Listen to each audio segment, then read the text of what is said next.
vê êvara kêr û lal li ber pencerê şevê dibîvim bi hişê xwe tê sivik. Cavên min bi şewla hîvê re biken, lêvên min bi pemiyê cixarê re di seansa hevşabûnê de. Lorînek ji dilê min ê sêwî dihat. Tûrîkê bîranînan hêdî hêdî dibişkivî ji neqeba hêş û dilê min. Berê kêlekî qetiya, roja ku rast li te hatim ket xwarê. Piştre dengê kêlan zêde bû. Destên min û siya te ketin xwarê.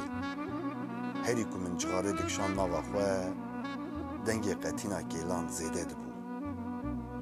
Porê te, dêmên te, awirên te, spîka li reşahiya çavên te, kurmanciya li ser lêvên te nihatin xwarê.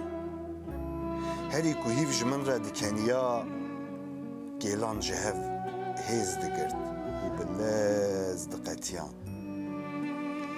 Bi tijebûna xwelîdankê re êdî kêl nemabûn û koma bîranînan li ber min milê xwe xistibûn milên hev di himbêza hev de û stûxwar dikaliyan.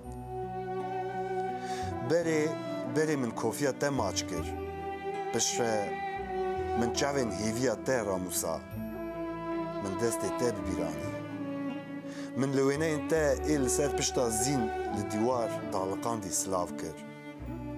Min hêsrên xwe li ser lêvên xwe keland, bi ser koma bîranînan de werkir.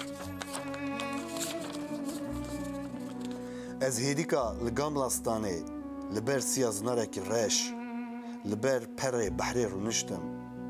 Min xwarina ji destê te xwar û serê xwe danî ser zendên te û ji xwe veçû.